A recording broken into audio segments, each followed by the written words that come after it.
The purpose of this video is to give a brief description of who and what the Illuminati is, their plans, and their goals. Also to give a description of how the Illuminati is fulfilling biblical prophecy. Before just dismissing all of this information as just another conspiracy theory, please watch with an open mind, and pray that God will reveal the truth to you. Ephesians 6:12. For we wrestle not against flesh and blood, but against principalities, against powers, against the rulers of the darkness of this world, against spiritual wickedness in high places.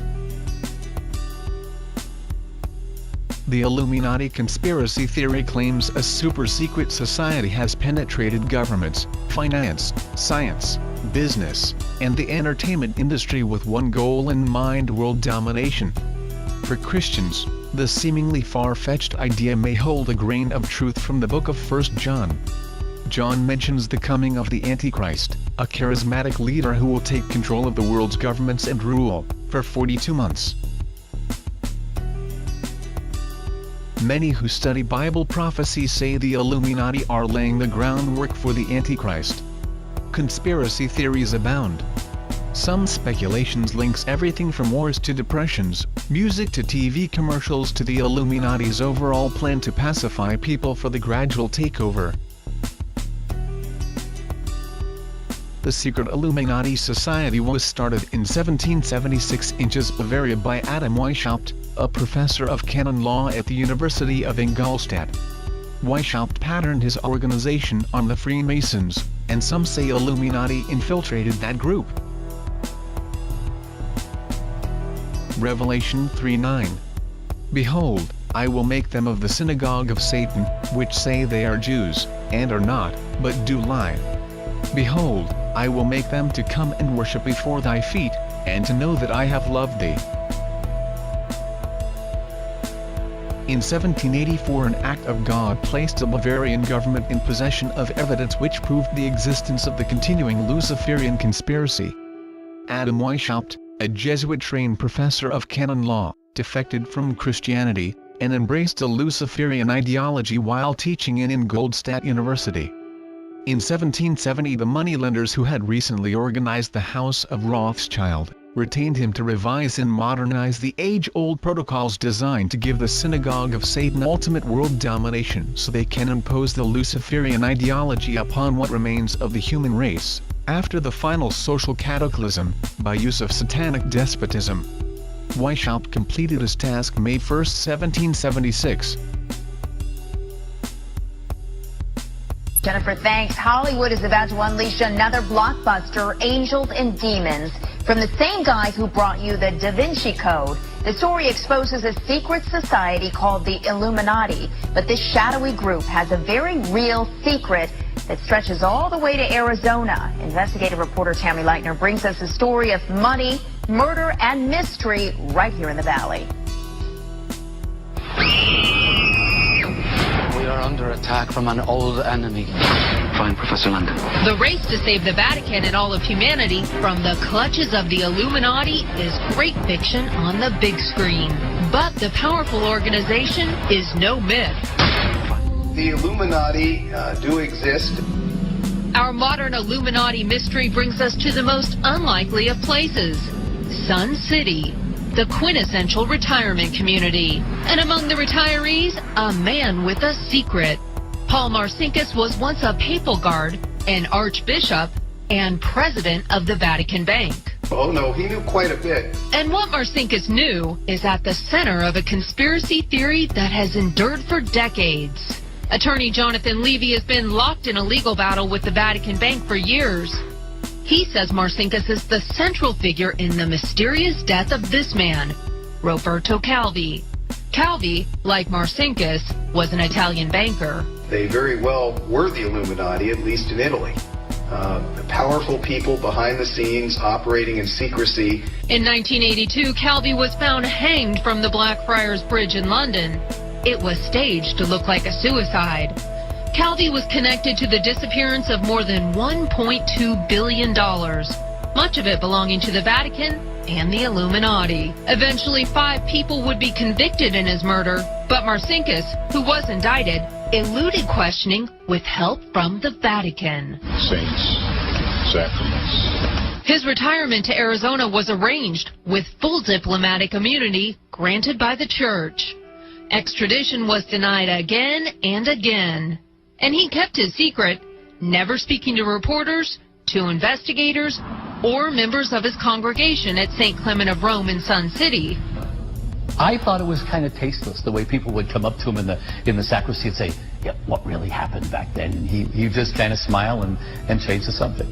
Decades of whispers were silenced forever with the death of Marcinkus in his home 3 years ago. Do you think the secret dies with him? I mean, I think he was a true foot soldier of the church, and that we'll stand a much better chance of finding out about the Kennedy assassination.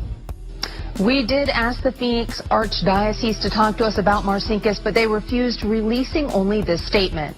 Those priests who knew him in his retirement are not going to go on camera and speculate about rumor and innuendo that they know nothing about. And so the mystery endures. I'm Tammy. The plan required the destruction of all existing governments and religions. This objective was to be reached by dividing the masses into opposing camps in ever-increasing numbers on political, racial, social, economic and other issues. The opposing sides were then to be armed, and an incident provided which would cause them to fight and weaken themselves as they destroyed national governments and religious institutions. In 1776, Weishaupt organized the Illuminati to put the plot into execution.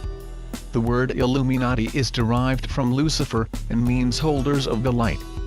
Using the lie that his objective was to bring about a one-world government to enable men with proven mental ability to govern the world, he recruited about 2,000 followers.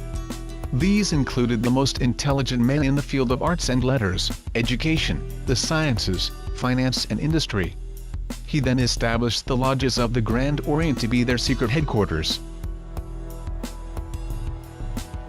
Because Britain and France were the two greatest powers at the end of the 18th century, Weishaupt ordered the Illuminati to foment the colonial wars to weaken the British Empire and organize the Great Revolution to weaken the French Empire. The latter he scheduled should start in 1789. A German author named Zwack put Weishaupt's revised version of the age-old conspiracy into book form and named it Einad Original Scripten. In 1784 a copy of this document was sent to the Illuminists Weishaupt had delegated to foment the French Revolution. The courier was struck dead by lightning as he rode through Ratisbon on his way from Frankfurt to Paris. The police found the subversive documents on his body and turned them over to the proper government authorities. After careful study of the plot, the Bavarian government ordered the police to raid Weishaupt's newly organized lodges of the Grand Orient and the homes of some of his most influential associates. Additional evidence thus obtained convinced the authorities the documents were a genuine copy of a conspiracy by which the Synagogue of Satan, who controlled the Illuminati at the top, planned to use wars and revolutions to bring about the establishment of one kind or another of a one-world government, the powers of which they intended to usurp as soon as it was established. What is at stake is more than one small country. It is a big idea, a new world order, where diverse nations are drawn together in common cause to achieve the universal aspirations of mankind: peace and security, freedom, and the rule of law. From 1945 and the end of the war through 1989 and the end of the Cold War, we had a worldview. Republican and Democratic presidents alike, from Harry Truman to George Bush, stood for freedom and stood for certain propositions that would make America strong and healthy and grow the middle class and shrink poverty and stand against communism. And after 1989, President Bush said, and it was a phrase that I often use myself, that we needed a new world order, and instead it looks like we got a lot of disorder. And we still, and after 9/11, we've been more sensitive to the disorder. When our founders declared a new order of the ages, when soldiers died in wave upon wave for a union based on liberty, when citizens marched in peaceful outrage under the banner Freedom Now. They were acting on an ancient hope that is meant to be fulfilled. The way we're going to win over the long term is not just militarily. We've got to win over hearts and minds. And what that means is we've got to invest in countries that have no educational infrastructure, have no means for young people to get ahead. We've got to give them a stake in creating the kind of world order that I think all of us would like to see. In 1785, the Bavarian government outlawed the Illuminati and closed the lodges of the Grand Orient. In 1786, they published the details of the conspiracy. The English title is The Original Writings of the Order and Sect of the Illuminati. Copies of the conspiracy were sent to the heads of church and state. The power of the Illuminati was so great that this warning was ignored, as were the warnings Christ had given the world. Jude 1:4. For there are certain men crept in unawares, who were before of old ordained to this condemnation, ungodly men, turning the grace of our God into lasciviousness, and denying the only Lord God, and our Lord Jesus Christ. The Illuminati went underground. Weishaupt instructed his Illuminists to infiltrate into the lodges of Blue Masonry and form a secret society within secret societies. Only Masons who proved themselves internationalists, and those whose conduct proved they had defected from God, are initiated into the Illuminati. Thus the conspirators used the cloak of philanthropy to hide their revolutionary and subversive activities. In order to infiltrate into Masonic lodges in Britain, Illuminists invited John Robison over to Europe. He was a high-degree Mason in the Scottish Rite Professor of Natural Philosophy at Edinburgh University, and Secretary of the Royal Society of Edinburgh. John Robison did not fall for the lie that the objective of the One-Worlders was to form a benevolent dictatorship. He kept his reactions to himself, however, and was entrusted with a copy of Weishaupt's revised conspiracy for study and safekeeping. Because the heads of church and state in France were advised to ignore the warnings given them, the revolution broke out in 1789. In order to alert other governments to their danger, in 1798 John Robison published a book, entitled Proof of a Conspiracy to Destroy All Governments and Religions. But his warnings have been ignored, as were the others.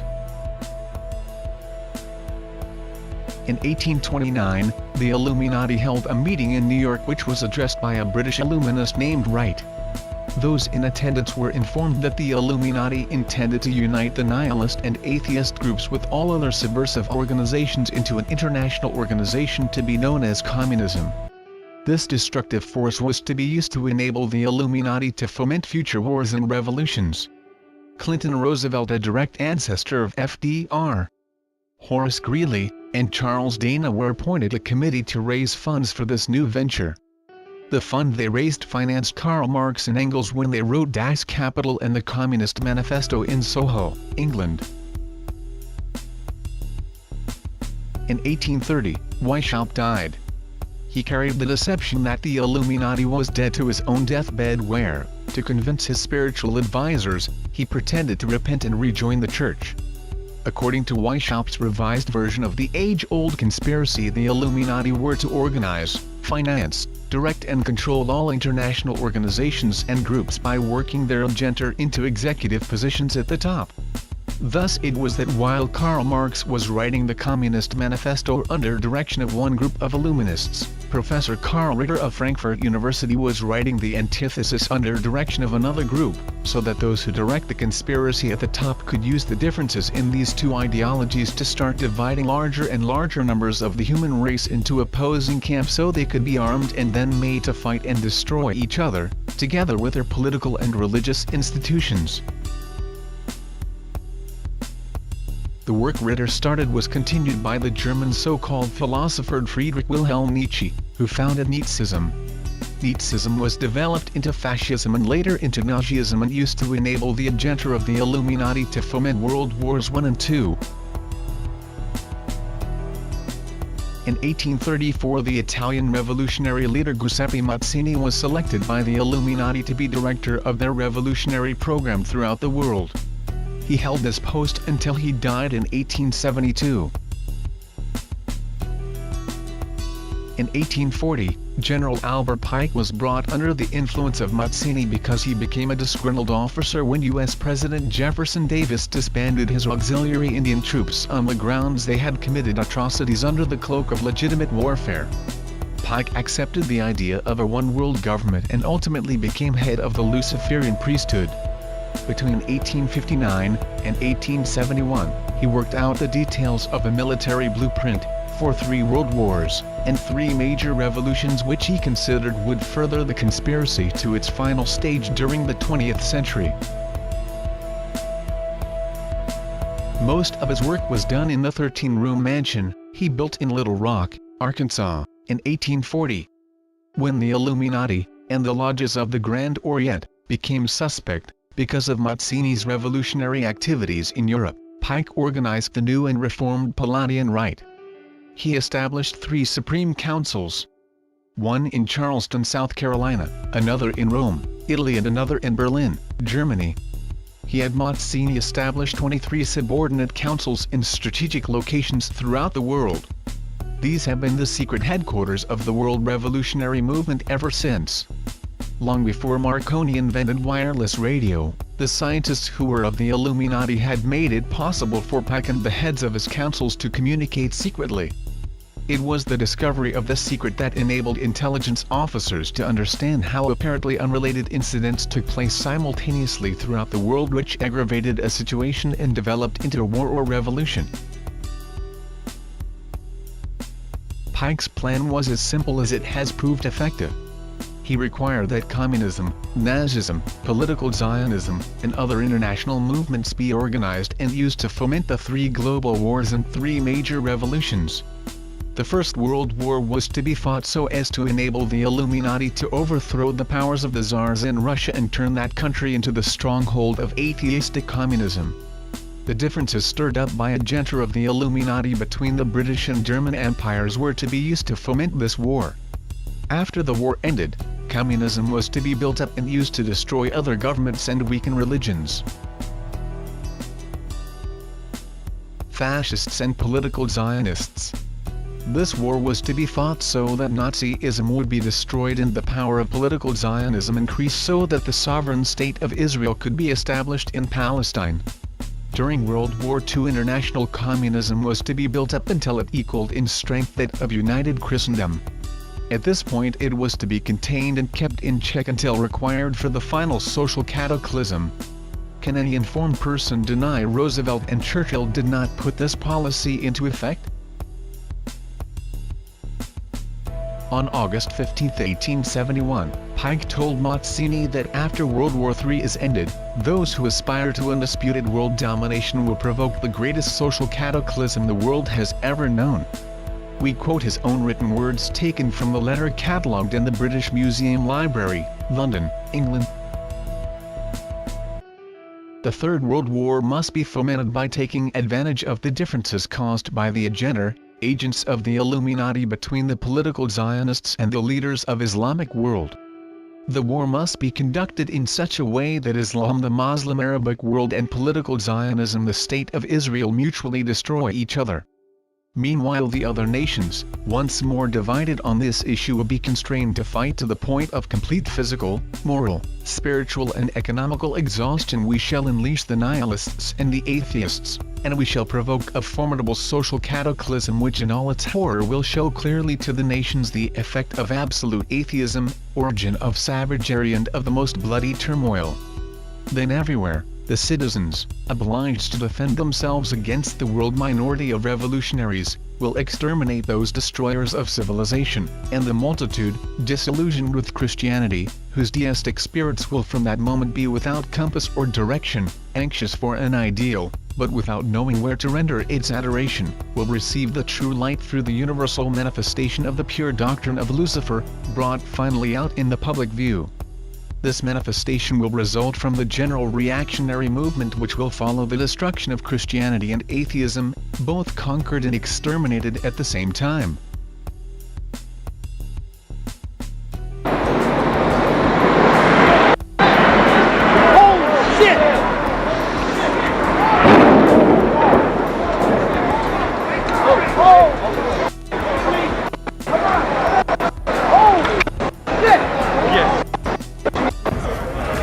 This just in, you are looking at obviously a very disturbing live shot there. That is the World Trade Center, and we have unconfirmed reports this morning that a plane has crashed into one of the towers of the World Trade Center. The plane was coming in. I noticed it a second before it hit the building.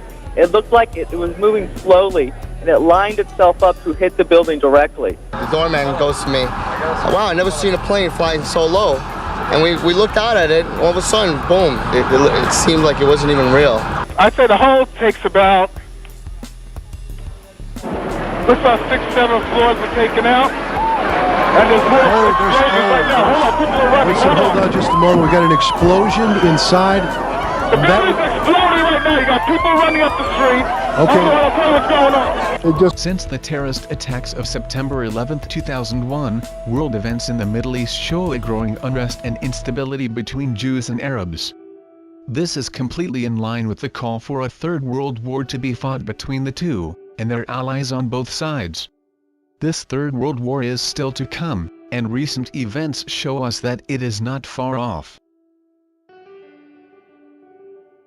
The coming World War III, pre-tribbers think it's the Gog and Magog War, is being set up, as Pike and his demons told him, to mess up the Christians who thought the World War III and rapture would take place, would be deceived, and lose all hope in Christianity, and the rest is going to be history, as we are under judgment.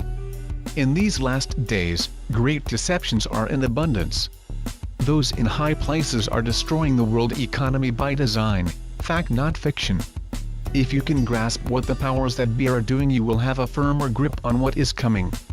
To know your enemy's tactics is essential in spiritual warfare, essential for victory. We are to be wise as serpents, meek as doves, but wise as serpents we must be, or we will be in for a great deception at our doorstep. Matthew 10:16. Behold, I send you forth as sheep in the midst of wolves. Be ye therefore wise as serpents, and harmless as doves. This will cause the great falling away, as many will think, we have been lied to, the Bible is a lie. No, the Bible is true, it is man and his doctrines, and evil plans of the powers that be are the ones setting many up. It is high time to be in watching and prayer, and understand. Political Zionist formed World War II, to the exactness, and the planned political Zionist, wiped out and Muslims wiped out. The last part will never happen, to rid the world of Christianity. This will never happen, but the greatest deception of all time stands at the door. Are you ready? Are you awake? Do you now see this evil plan, and the Lord using evil nations and men as his rod of correction? I hope by now your eyes are opened. If not, it is high time to awake from slumber and put on the full armor of Christ, and stand on the sure word of the Holy Bible. It's now or never.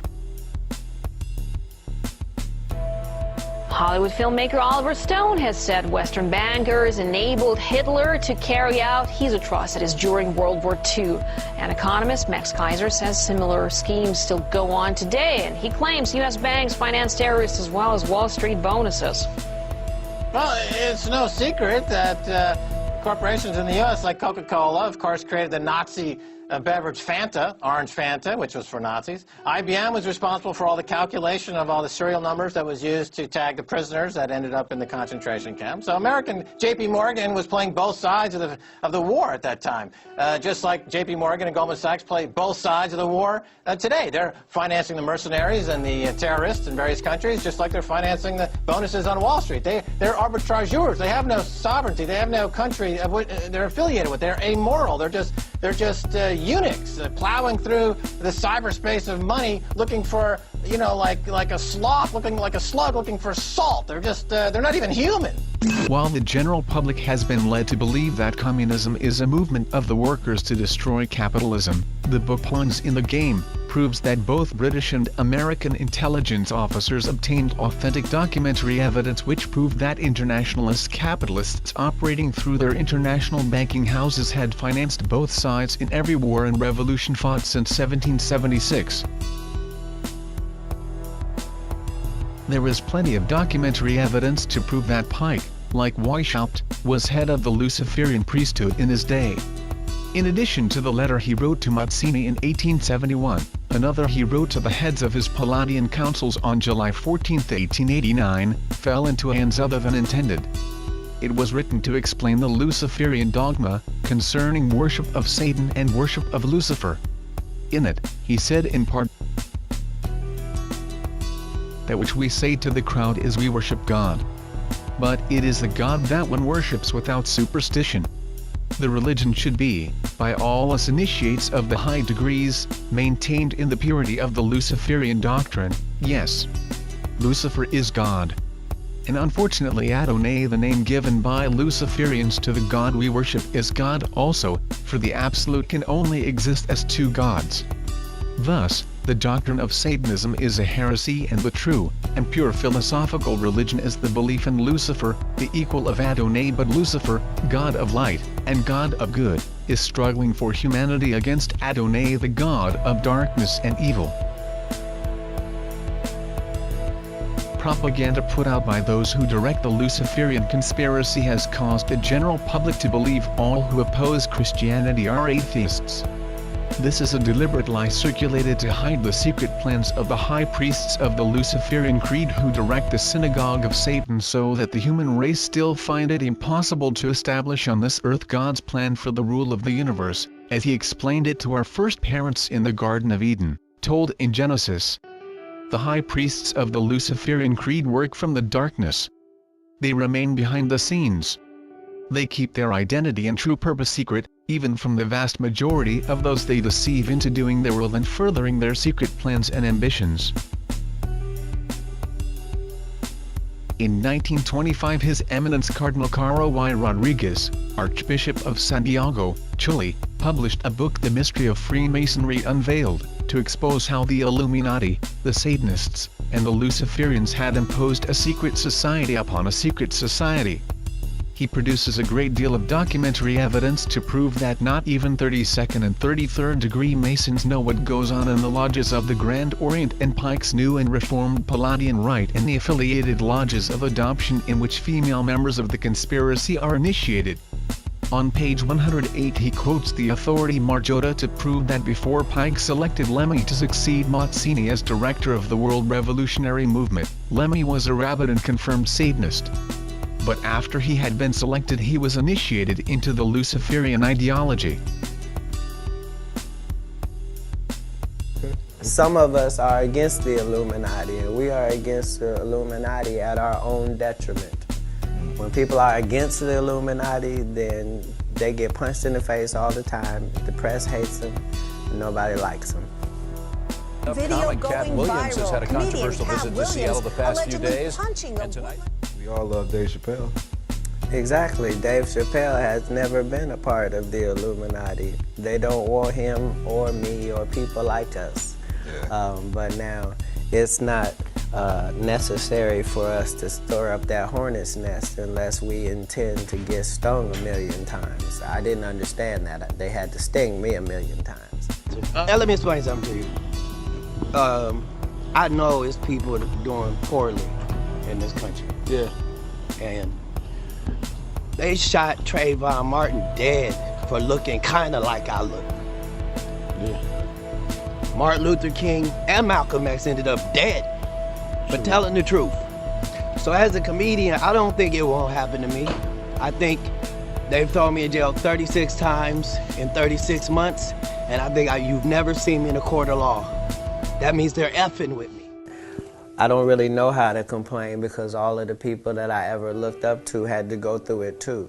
So I know how much they talked about Martin Luther King, and I know what they end up doing to him. I know this same story about Jesus and a few of my uncles. So now I know that if your mouth is really, really big and you try to tell the truth for a living and you like to air people out, hatred is coming your way. America ain't about what the fuck happens to you. America is about what the fuck you do when the shit happens to you. So now, I have to come back and tell my people they finna fuck up. When you go home into your 2012, understand they already have concentration camps in the United States of motherfucking America that they've been building for 4 years now. And the question is, who in the fuck is you finna put in there? We already got a prison, and that motherfucker is so packed. I didn't know it was going to be this type of hatred, but you know, I'm concrete in all things because of He who strengthens me. So that doesn't mean I always make the right decisions, but I am going to stand by what I stand for. Learned theologians have stated that Lucifer, Satan, or called the head of the forces of evil simply the devil, knows he did wrong and knows that he was wrong. He is a pure spirit and therefore indestructible. Knowing he is wrong, he still is determined to drag as many souls as possible into hell with him to share his misery. This being a fact, our duty is clear. We have to make known the truth in this regard to as many others as quickly as possible so they can avoid the snares and pitfalls set by those who serve the devil's purpose and penetrate the lies and deceits of those who wander about the world seeking the ruin of souls. Weishaupt's plot requires the following. Number 1. Abolition of all ordered national governments. Number 2. Abolition of inheritance. Number 3. Abolition of private property. Number 4. Abolition of patriotism. Number 5. Abolition of the individual home and family life as the self from which all civilizations have stemmed. Number 6. Abolition of all religions established and existing so that the Luciferian ideology of totalitarianism may be imposed on mankind.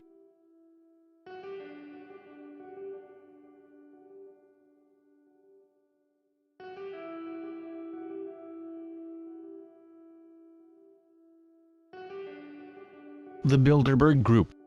A yearly secret meeting of the world's leading politicians, media moguls, business titans, bankers, and royalty, who discuss and dispense their agenda for the coming months and years.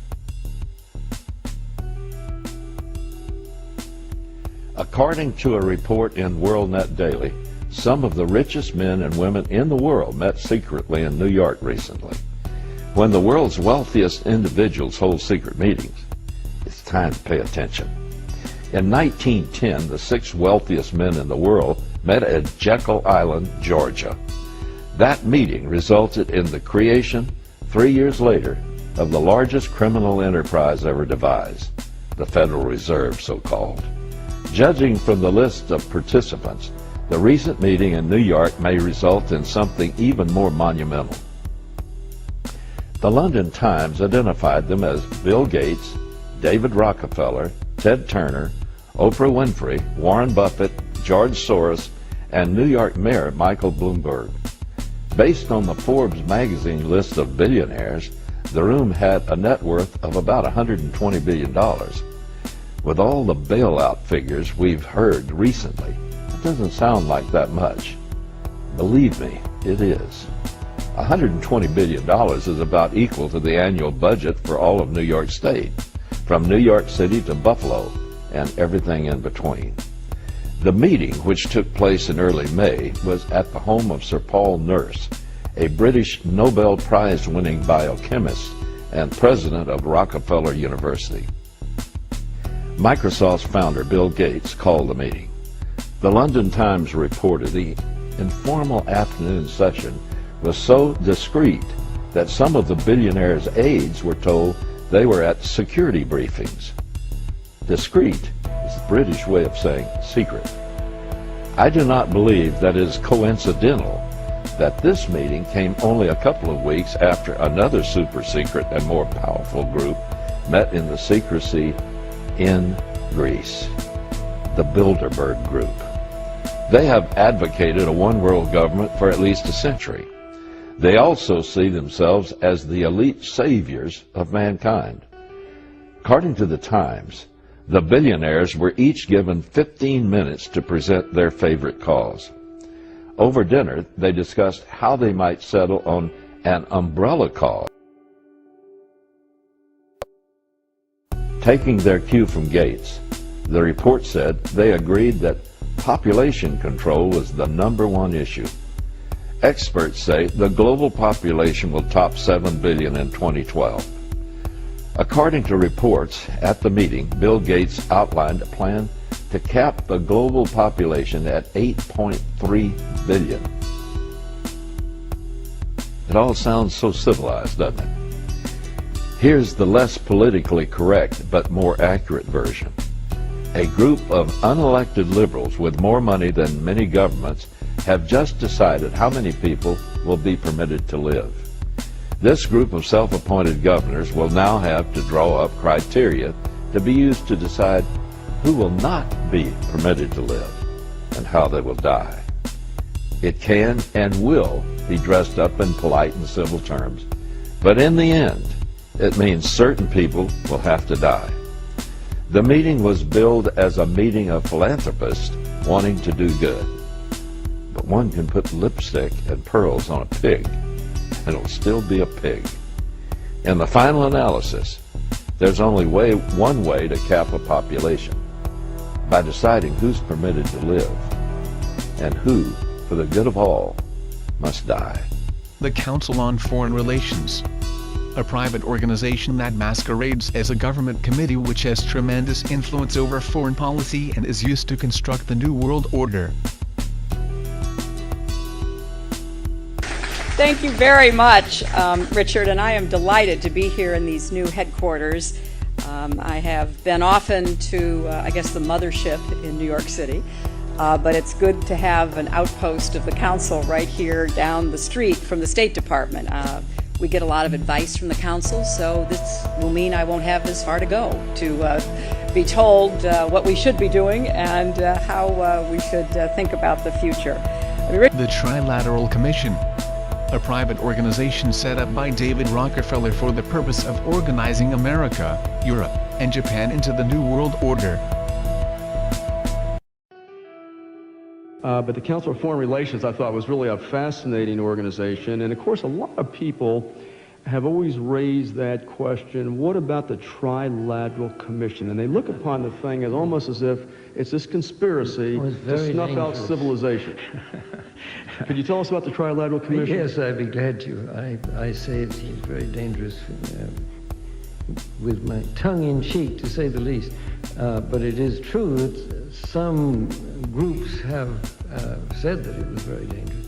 In point of fact, it was an organization that I had a hand in starting at a moment when I felt very concerned that when Japan was becoming a major power in the world, that the Japanese people, leaders of their business and important parts of the Japanese economy, had very little contact with people in the United States and Europe. It seemed to me, as it emerged as a major power of the world, it was very important that Japanese leaders should have a knowledge and an understanding of their counterparts in other parts of the world. So I, with a number of other people, put together an organization which we called the Trilateral Commission to include opinion makers in not only the United States and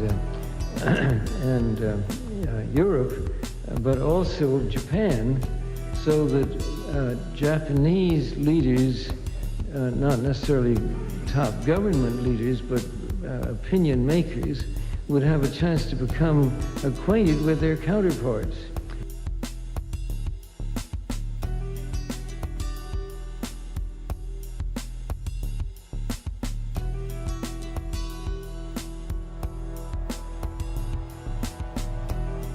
The Bohemian Grove, a secluded 2,700-acre redwood forest in Northern California where members meet every July to have private discussions of the next year's events, and participate in a human sacrifice ritual to Moloch using a life-size effigy. Listen, I am a happy member of the Bohemian Grove. I like the folks who come there, and it's really inappropriate for me to talk about the group beyond that. Thank you. Have you been there for the ceremony with the cremation of care? Frankly, I don't think that's something I need to talk to you about. Great owl of Bohemia, we thank thee for thy adjuration.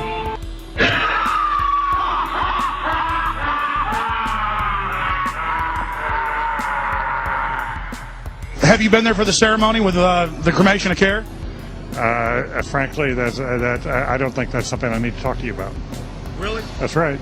Well, I'm Alex Jones, and I snuck in there in 2000. I'm the guy that blew it wide open and got the video. It's been on national TV. Well, I disrespect you for that. You do? I do. But there's a lot of big public officials going in there. Don't we deserve to know? You took I don't know anything about you, and I don't know anything about your film. But if you go in there with an understanding, you violated that understanding by releasing that film, and I don't respect you for that. Really? But we have public officials I'm there, sorry. so You took an understanding when you went in there that you would not do that film. And did you have an understanding when you went in there? No. Did you crash it? Yes. Yeah, and it has no trespassing signs there too, doesn't it? No, they put them up after. Oh, I'm I sorry. just walked in. I'm sorry, sir. I've been there before. I know what the circumstances are, and I'm sorry you violated the understandings. That was not a gentlemanly thing to do. But what about the ritual? Is the ritual genuinely?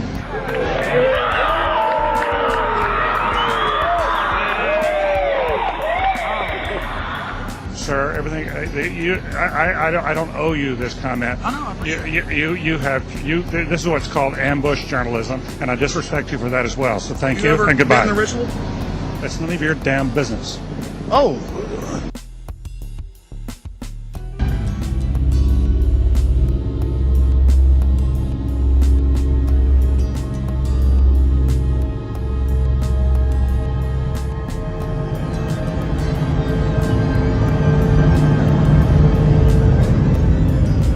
The Federal Reserve, a private bank that most Americans think is a government agency simply because of its name.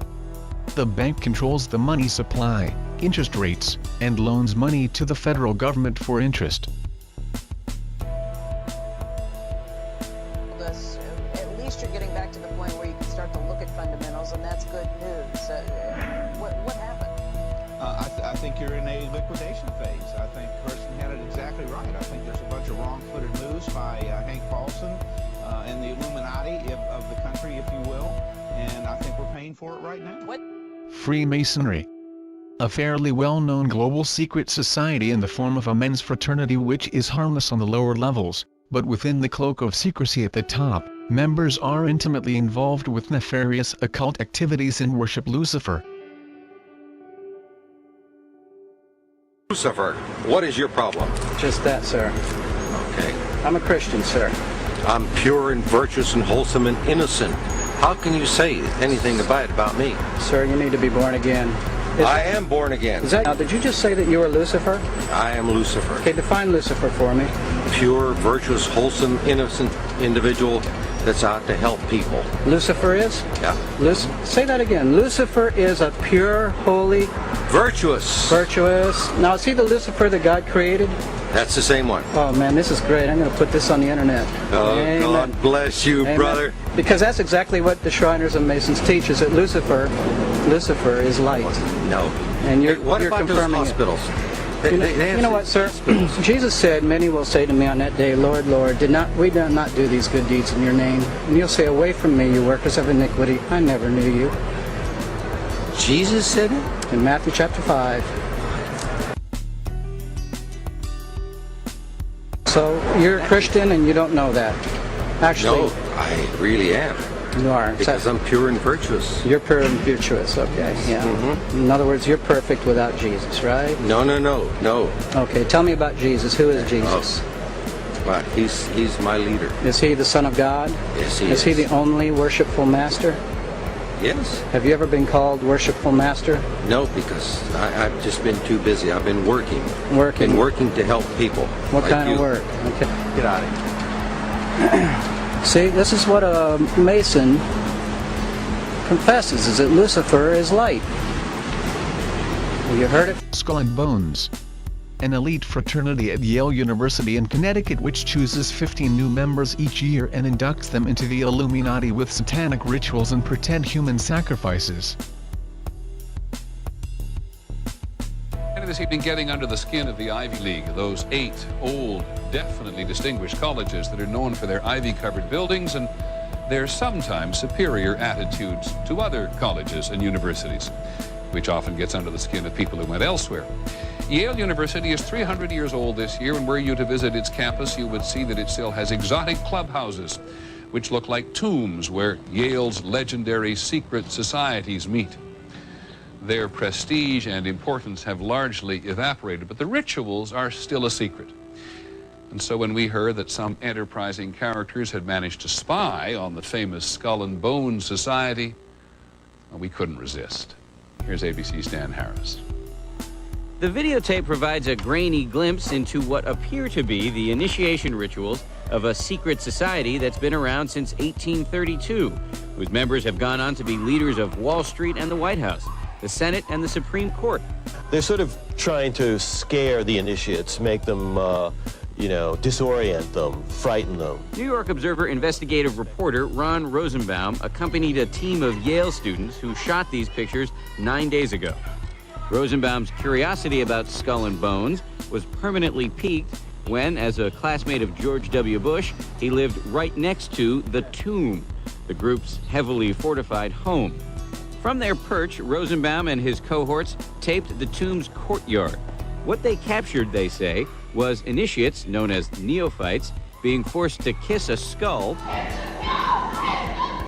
then members performing a mock killing. It may look like your average fraternity nonsense, but Rosenbaum says it's not. Even though it may seem silly to us, it seems to mean something to them, and you can't argue with the success of Skull and Bones. True. Famous alums include senators John Kerry and John Chafee, to name two, cabinet secretaries such as Averell Harriman, and 3 presidents, William Taft, George Bush, and George W. Bush, who's been reluctant to talk about Skull and Bones. Does it still exist? The thing is so secret, I'm not even sure it still exists. In recent years, by many accounts, the on-campus influence and allure of Skull and Bones has waned dramatically, and there is no proof that the rituals recently caught on videotape are the same ones performed by the current president. Still, Rosenbaum says the tape is a valuable artifact, an extremely rare view into the secret society that groomed the American ruling class for generations. Dan Harris, ABC News, New York. That's our report on World News Tonight. Don't forget Nightline. The military.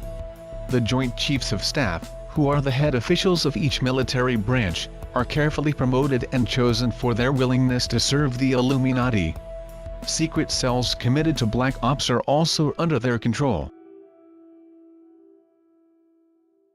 By the time I was 17, this is when I was initiated as a third-level witch. Generically speaking, it's known as a master witch, or what's properly known as a high druid priest.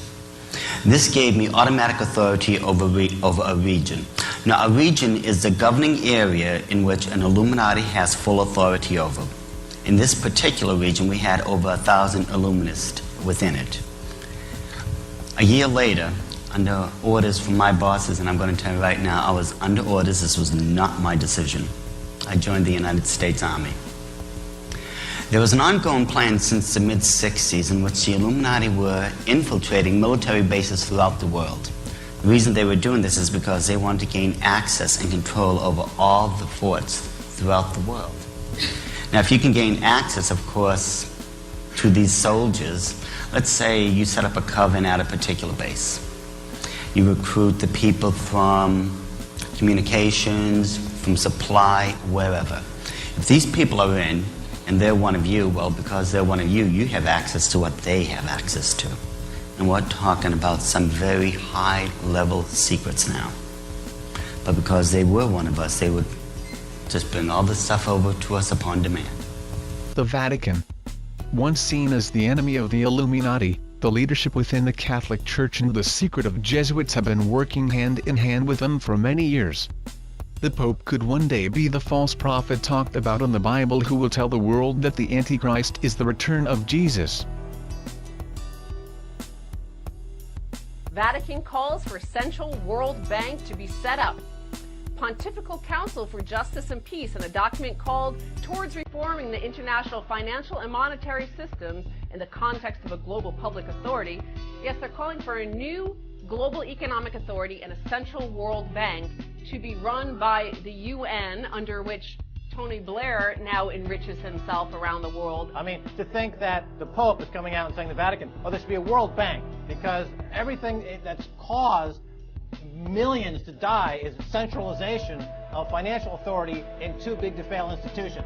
So here you have the Vatican saying, let's create an even bigger too big to fail institution to create more murder, more assassinations, more war. This guy is completely inconsistent with anything that philosophically or theologically speaking that he says he represents. There's no connection. And CNBC Max here says it should be music to the ears of Occupy Wall Street demonstrators and similar movements around the world who have protested against the economic downturn. First of all, we are not protesting against the economic downturn. We are protesting fraud, against banking fraud. Occupy Vatican! Occupy Vatican! It's a global insurrection against banker occupation. We're not saying who cares if the economic downturn. This is economic collapse caused by financial fraud unchecked. Yeah, plus the Vatican Bank is one of the most corrupt banks in the world. It's as corrupt as Goldman Sachs and JP Morgan. It's as corrupt as HSBC. It's as corrupt as any big bank. Well, I think he was concerned about Steven Schwartzman and Lloyd Blankfein getting, Blankfein said he's doing God's work. Yeah. Pope's like, no, wait a minute. I got the big hat.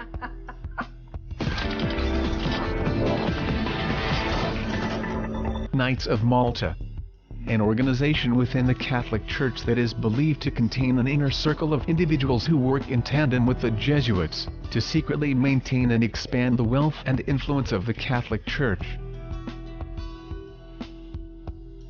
Radical Islam.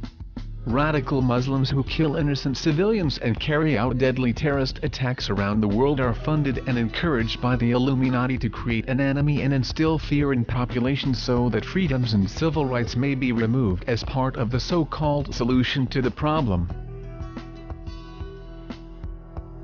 Communism. While seen as the enemy of America and capitalism, communism is actually a creation of the Illuminati and is used as a controlled opposition to continue the construction of the New World Order. The British monarch.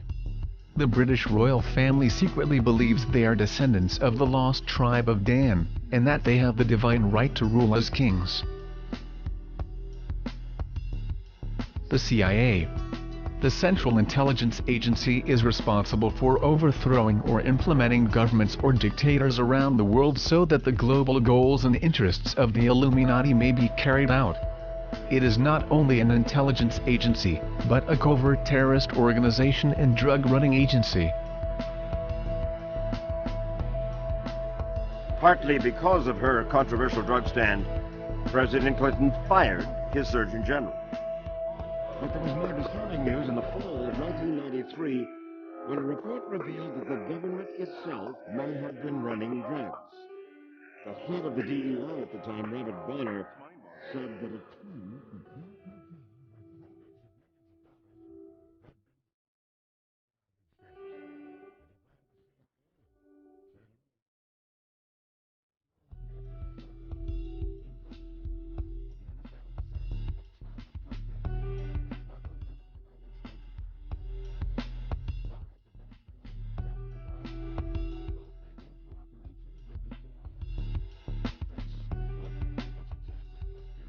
to have happened. Bonner said he was the only one who could have approved transportation of illegal narcotics such as cocaine, and that this shipment had entered the country without his authorization. Let me put it this way, Mike. If this has not been approved by DEA or an appropriate law enforcement authority in the United States, then it's illegal. It's called drug trafficking. It's called drug smuggling.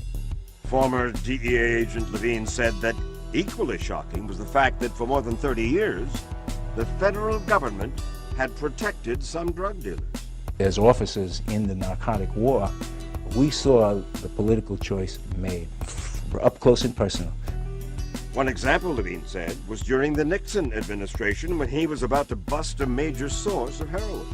And I was stopped cold, because that source were our allies in the Vietnam War. Levine said this was not an isolated incident. that it had happened many times in his 25-year career. If it was a question of supporting people who supported our economic and political philosophies in other parts of the world, and they happen to be drug dealers, as most of them are, we supported them and we protected them.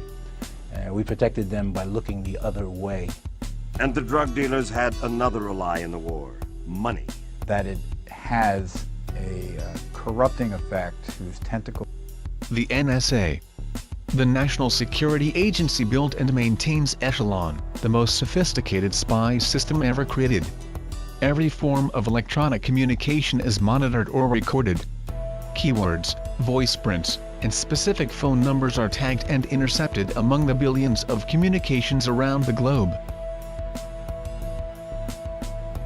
The FBI infrastructure and manpower is used to obtain wiretaps on politicians, activists, and whistleblowers, which are then used for blackmail purposes so these individuals can be controlled, contained, or eliminated. The DEA. While most people who work in the Drug Enforcement Agency are trying to reduce illegal drugs on the streets, there is an inner circle who work hand in hand with drug cartels to import drugs and launder money. Pharmaceuticals. Prescription drugs are designed and advertised as magic pills for every ailment from depression to anxiety, and mask the symptoms while ignoring the root cause behind these ailments to help keep the population legally sedated and out of the way. Entertainment. Money is funneled to promote musicians, TV shows, and films which teach and encourage immorality and violence, and help to keep the masses mesmerized and out of the way of political and social agendas that are being implemented. And I just think that the whole idea of celebrity and fame has become really convoluted and, kind of bastardized, like whereas fame used to be the byproduct of success, and now it's the ultimate goal. And if your ultimate goal is to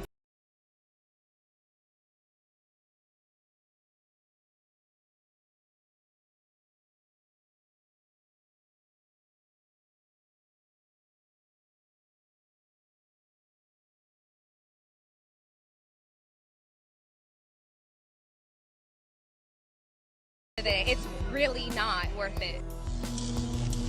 Where I wanted to be like the Amy Grant of music, but it didn't work out, and so I sold my soul to the devil. I sold my soul to the devil. I know it's a crappy deal. Lisa came with a few toys like a Happy Meal. I was going to school to be a vet tech, and I was into my studies, getting good grades, and you know what screwed it all up was this one guy. He broke my heart, and I was like, cool, thanks. I was like, now I have to do something pretty ridiculous and insane with my life, so why not sell my soul and go on Jersey Shore? That's what I did. And everything, and then when I was 6, all of a sudden, I was they started to tell my younger cousin that she was the real singer? Yeah, and it really upset me, so I summoned Satan, and I write about how I made it. Where do you summon Satan in the book? It's in the chapter called Eat, Pray, Love, Conjure Satan. And when I was 12 years old, I signed a deal with Satan in my room, and I was to... CBS doesn't condone this in any way. Wait a minute. Because I wanted to get famous no matter what, and, then I forgot that I had this deal with Satan and everything, and then I got really famous. And then one day I, had this tragic singing accident at yes, I remember that. Music. Satan represents the powers of force in nature, and we feel that a cleansing of the idiot ideology of the pallid, incompetent Christ is in order. And so this is something that the Church of Satan is conducting on many different avenues. We're doing this through the use of what we have called aesthetic terrorism. This involves the creative use of art, music, writing, effectively what we call propaganda, the dissemination of information to influence what we call iron youth. The Mormon Church. This pseudo-Christian cult was founded by Joseph Smith, a 33rd-degree Freemason in 1830 based on his fraudulent Book of Mormon, and has steadily grown in wealth and size ever since. They teach and believe that Mormons are the only true Christians. Jehovah's Witnesses. Founded in the late 19th century by Charles Taze Russell, this Christian cult teaches a dramatically different doctrine than traditional Christianity, and serves as a poison to Christian theology. Rhodes Trust. Named after Cecil Rhodes, as it was written in his will, the Rhodes Scholarship is an award given by the Rhodes Trust for a student to study at the University of Oxford in England.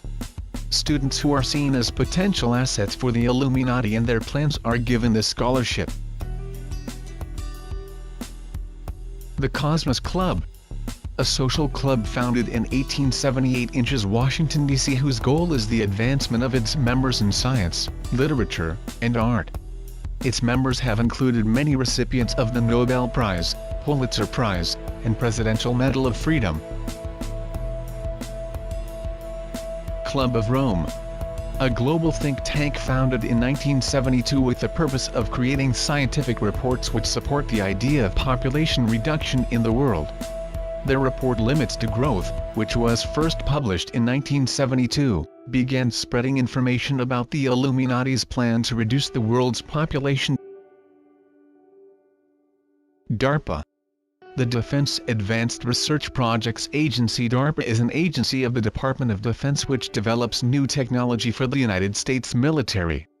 Some completed projects include the directed energy weapons such as the Active Denial System ADS, the High Energy Liquid Laser Area Defense System HELIDS, and the Predator drones.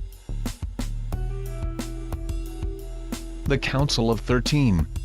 The executive branch of the Illuminati consisting of the heads of the top 13 Illuminati bloodlines known as kings. These kings, along with their queens, princes and princesses, direct those below them in the Committee of 300 or directly run organizations themselves. The Committee of 300. Directly under the Council of 13, the Committee of 300 are representatives of the top bloodlines and in key positions of power who have entire organizations that they are personally the heads of. MJ-12. Also known as Majestic 12 or the Majestic Trust, this is believed by some to be a secret organization of scientists involved with research surrounding UFOs and aliens. The Priory of Zion. This alleged organization supposedly hides and protects a secret bloodline of Jesus and Mary Magdalene. The bloodline myth is, in reality, a cover story for the bloodline of what will one day give birth to the Antichrist so he can claim the divine right to rule according to the prophecy of the Old Testament with regards to the bloodline of the Messiah. Satanic cults and churches. Organizations like the Church of Satan, the Temple of Set, the Brotherhood of Saturn, the Order of the Golden Dawn, and the Ordo Templi Orientis OTO, act as recruiting grounds for entry-level occultism. United Nations. Founded in 1945 after World War II under the premise to prevent war between nations, the UN's formation began the framework for the New World Order superstate. Founder Ted Turner, and joining us, the president of Turner's UN Foundation, former Senator Tim Wirth. Welcome to you, Tim. Pretty extraordinary thing to have done, to give $1 billion of your own money away, right? Well, what it did is it, more than just itself, it set a precedent for so many other people to give money while they're young and vibrant and alive and not after they die. I mean, look at what Gates has done, what Buffett's done, and all of the big giving that's now occurring from people. Ted was the first, and I can brag on that.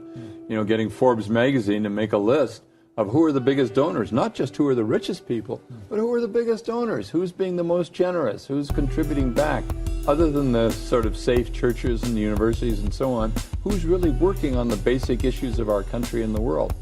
Ted, what do you think America's place in the New World Order should be? It's always been seen as the global policeman.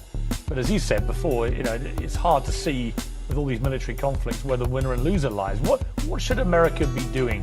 I think globally? The global policeman should be the United Nations. And I don't think we should need one. I think we should use courts the way we do in civilian life. It's time to put war and conflict, armed conflict behind us and move on and start acting like civilized, educated human beings. You made the point to me in the break there that more American servicemen are dying now. Suicide. From suicide over there than are dying in combat. I mean, that's shocking, isn't it? Well, no, I think it's good because it's so clear that we're programmed and we're born to love and help each other, not to kill each other, destroy each other. That's an aberration. That's left over from hundreds of years ago. It's time for us to start acting enlightened. What's it like to give away $1 billion? I can't even imagine. It was a third of what I had at the time, so it was a significant. You can't do it very often, but so I made a special occasion out of it. It was, destined for the United Nations to help the poorest people in the world. Are you pleased with how the money's been used? Absolutely. Baha'i. The Baha'i faith is a religious movement started in 19th century Persia with an estimated 5 to 6 million followers in more than 200 countries and territories. The teachings emphasize unifying the major world religions. Rosicrucians. An Enlightenment group dating back to the 1400s. While currently not a very powerful organization, the teachings within Rosicrucianism and the activities of its members were important aids in the Enlightenment era and the overthrow of the Catholic Church's rule. Monopoly corporations. For generations the Illuminati has created and maintained businesses which form monopolies that are relied upon by populations. Oil companies such as Shell Oil, British Petroleum, ExxonMobil, and others have been their primary cash cows aside from banking. De Beers Diamonds and Monsanto are examples from other industries. KGB. The Russian Secret Service which operates as an organized crime network and controls Russian leadership, illegal weapons sales, drug running, money laundering, assassinations, and political kingpins. MI5 and MI6. Just like all law enforcement branches and intelligence agencies in America have Illuminati handlers at the highest levels, the same is true for British MI5, which is equivalent to the FBI, and MI6 which is equivalent to the CIA. FEMA. The Federal Emergency Management Agency gives the President of the United States sweeping powers that in a declared emergency can be used to place citizens in detention centers or prison camps. Police and military are also given authority to walk door to door in communities and confiscate guns from registered gun owners who are law-abiding citizens. Insider documents recently obtained by InfoWars reveal the current and ongoing operations to staff FEMA and U.S. Army camps inside the U.S. According to our sources, KBR is contracting services for temporary fencing and barricades, along with other services required for temporary emergency environment camps. They're to be located in 5 regions of the United States. Defense Authorization Act, which allows indefinite detention of American citizens. All this at a time when economic conditions and mass demonstrations has patiently put into place the crucial elements of its police-state grid and plan for the internment of political enemies. Live. As the Department of Homeland Security and establishment media keep telling us, the next terror event will be on American soil and carried out by domestic patriot political groups, not Al-Qaeda. The FBI and the CIA have a long history of creating domestic terrorists, patsies, and shifting the blame over to their political enemies. It's all there. All the government documents, all the government admissions, a civilian inmate labor camp program run by the Army, where they're at, all the details down to how they're going to break the families up and where the children go and the forced inoculations and everything. I mean, it just boggles the mind that all of this is happening. The fact that detention camps are being constructed inside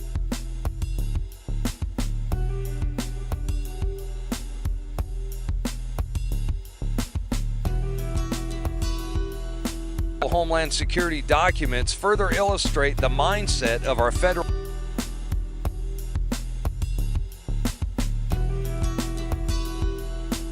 as potential terrorists, by default creating an entire nation of radicals and revolutionaries, where everyone is a suspect, equally guilty until proven.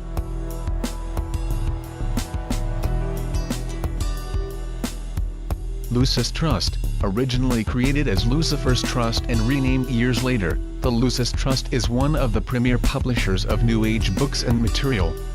Its headquarters is located on Wall Street in New York City, just blocks away from the New York Stock Exchange. One of the most famous books from the company is Alice Bailey's Externalization of the Hierarchy, which is mandatory reading for all Illuminati members. Various other private organizations or secret societies masquerading as college fraternities exist as both recruiting grounds for Illuminati supporters, and as a private environment where networking may take place between elite businessmen, politicians, and royalty. There are several other Illuminati-controlled organizations. If you would like to know more about them, then please do your own research. 2 Thessalonians chapter 2 verses 7 through 10. For the mystery of iniquity doth already work, only he who now letteth will let, until he be taken out of the way.